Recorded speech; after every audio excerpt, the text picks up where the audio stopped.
Movie के start में हमें 4 फ्रेंड्स को दिखाया जाता है। वो चारों एक आइलैंड पर मौजूद होते हैं। वो एक दूसरे से क्वालिटीज़ में अच्छे होने की बहस कर रहे होते हैं, यानी वो एक दूसरे से बेहतर है कि अचानक इनके बीच में एक बेट लग जाती है। वो सब कार्ड की गेम खेलने में मसरूफ़ हो जाते हैं और इसी बीच हमें इनकी असल पहचान दिखाई जाती है, जिसके मुताबिक ये सोल्जर का नाम जेनसन होता है जो टेक्नोलॉजी मास्टर होता है, दूसरे का नाम कोगर होता है जो तीर अंदाजी में माहिर होता है, तीसरे का नाम पूछ होता है जो कार और वेपन्स का मास्टर होता है, जबकि छोटे सोल्जर का नाम रॉक होता है जो कि प्लानिंग में मास्टर होता है। फिर आता है क्लेच जो इनको एक मिशन पर बोलिविया लेकर जाता है। रास्ते में वो इनको ड्रग्स और आर्म डीलर के बारे में बताता है जिसका नाम फेडिल है।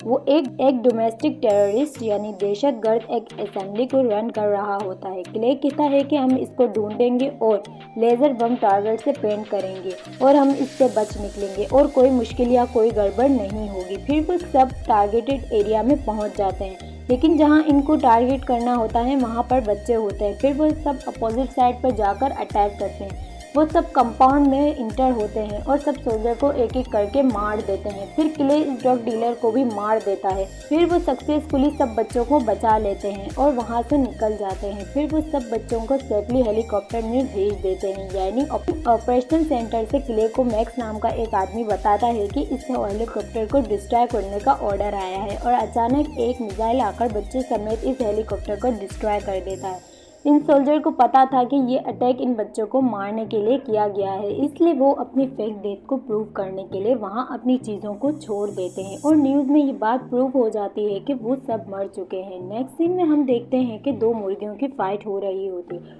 और वहाँ क्ले और रॉक ने बैट लगाई होती है, लेकिन वो हार जाते हैं। क्ले को वहाँ पर एक लड़की देख रही होती है। फिर क्ले और रॉक एक दूसरे से बातें कर रहे होते हैं। क्ले कहता है कि हमें मैक्स के खिलाफ जाने के लिए किसी भी हद तक जाना हो, तो रॉक उससे कहता है कि हमारे पास पैसे नहीं हैं और ना अब हम सोल्जर हैं, इसलिए वो उससे कहता है कि अब हमको ये सब नहीं करना चाहिए। फिर हम क्ले को क्लब में देखते हैं। वहाँ पर वो लड़की उसका पीछा करते हुए वहाँ पर आ जाती है। वो इससे फ्रैंक होने की कोशिश कर रही होती है। वहाँ इसको एक कमरे में लेकर जाती है। लड़की वॉशरूम जाने के बहाने से अपनी गन छुपा कर लाती है और इन दोनों के बीच बहुत बड़ी लड़ाई शुरू हो जाती है। देखने में वो लड़की बहुत कमज़ोर सी होती है। जब वो क्ले के साथ फाइट कर रही होती है तो ऐसा लगता है जैसे वो फाइटिंग की मास्टर है। वो क्ले के सर पर बोतल मारती है, लेकिन क्ले बच जाता है। फिर वो इस चेयर से मारती है तो वो तो एक कमाल की फाइटर थी। क्ले इससे पूछता है कि तुम मुझसे क्या चाहती हो। वो कहती है कि मैं मैक्स को फाइंड करने में तुम्हारी मदद कर सकती हूँ। क्ले इससे कहता है कि तुम कैसे जानती हो कि मैं जिंदा हूँ। वो कहती है कि मैंने हेलीकॉप्टर के मलबे से टोटल दांत गिने थे। वो क्ले को एक डील ऑफर करती है जिसमें वो कहती है कि मैं आपको आपकी पोजीशन वापस दिलाऊंगी, जिसके बदले मुझे मैक्स चाहिए। वो लेडी क्ले को एड्रेस देती है और तमाम सोल्जर के साथ आने का कहती है। क्ले इससे कहता है कि अगर तुमने मुझसे झूठ बोला है तो मैं तुम्हें मार दूंगा।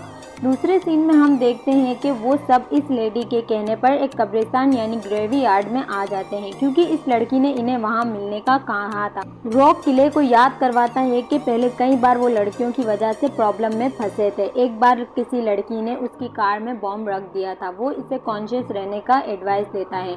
फिर वो लड़की वहां आती है और अपना नाम आयशा बताती है। वो इन्हें बताती है कि मैक्स 30 प्राइवेट सिक्योरिटी के साथ ट्रैवल करता है। वो कहती है कि मेरे पास ये पावर है कि मैं आपको आपकी पोजीशन यूएस में वापस दिला सकती हूँ। वो कहती है कि और पूरे ऑपरेशन को फंड दे सकती हूँ क्योंकि आप फिट हैं। तो रॉक उससे कहता है कि हम तुम पर भरोसा कैसे करें। वो कहती है कि मैं वो पहली बंदी हूँ जिसे एडमिट करती है कि आप लोगों के पास 2 चॉइसेस हैं, या तो यहाँ बैठकर टाइम पास करो या इससे रिवेंज लो। फिर हम देखते हैं कि दुबई में मैक्स एक आदमी से डील के बारे में पूछ रहा होता है और वो कहता है कि मुझे बताओ कि ये एक फाइनेंशियल इशू है या कोई मॉरल इशू। वो कहता है कि ये एक मॉरल इशू है। वो कहता है कि अच्छा, तो तुम इस डील पर मॉरल ऑब्जेक्शन दे रहे हो। वो कहता है कि प्लीज़ आई एम सॉरी, इसे छोड़ दो। रिच मैन अपने आदमी को इशारा करके उसे मारने का कहते हैं। वो समझता है कि वो इसे 15 फ्लोर से नीचे फेंकने का कह रहा है। फिर वो बाकी 2 लोगों से अपने प्रोस्पेक्टिव पूछता है। इनमें से एक आदमी कहता है कि हमारे पास मॉरल पर्सपेक्टिव डिफरेंट है, यानी मॉरल वैल्यूज़ को हम दूसरे तरीके से देखते हैं। मैक्स कहता है कि मुझे इनसे एक टेस्ट करना है और 4 यूज़ करने हैं। वो आदमी कहता है कि मुझे और पैसों की ज़रूरत होगी। तो रिच मैन कहता है कि तुम्हें पैसे भी मिल जाएंगे। दूसरी तरफ हम देखते हैं कि आयशा इन सब सोल्जर को खुफिया तरीके से यूएस ले आई थी। फिर वही रिच मैन एक हेलीकॉप्टर में होता है। फिर डिटरमलाइज सोनिक एक खाली आइलैंड ट्राई करने के लिए डिस्ट्रॉय कर देता है और फिर कहता है कि इससे कोई पॉल्यूशन तो नहीं होगा। इस रिच मैन का आदमी वेड इससे पूछता है कि हम किसको सेल करेंगे। रिच मैन कहता है कि हम चाइनीज़ लोगों को सेल करेंगे और पता नहीं ये इसकी असल कीमत दे पाएंगे या नहीं। ये ऐसा है जैसे साल के बच्चे के हाथ में गन पकड़ा दी जाए। वेड कहता है कि इसका क्या मतलब है एक और जंग।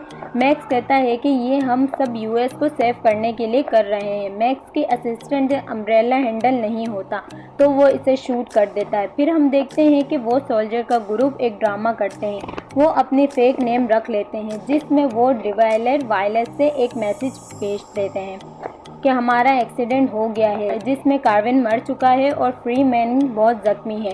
हमें मेडिकल असिस्टेंट चाहिए होगा। जैसे ही वो एजेंट इनको रेस्क्यू करने आती है तो इनके बाकी साथी इन पर अटैक करके इनको बेहोश कर देते हैं। फिर वहाँ किले और आयशा आ जाते हैं और फिर पूछ और रॉक किले को दिखाने के लिए एक रॉकेट लॉन्चर रेडी करते हैं और फिर इसे टेस्ट करते हैं। वो सक्सेसफुल हो जाते हैं तो बहुत खुश होते हैं। फिर हम देखते हैं कि वो सब कैंप में वापस आकर हेलीकॉप्टर को पेंट कर रहे होते हैं। जेनसन आयशा से पूछता है कि तुम कहाँ से हो। वो कहती है कि मैं नॉर्थ अमेरिका से हूँ। फिर वो इसके साथ फ्लर्ट करने की कोशिश करता है। दूसरी तरफ ग्रुप के बाकी लोग किले के साथ इक्विपमेंट तैयार कर रहे होते हैं तो आयशा इनको कहती है कि मुझे लगता है कि ये गन अटैक करने के लिए बहुत छोटी है।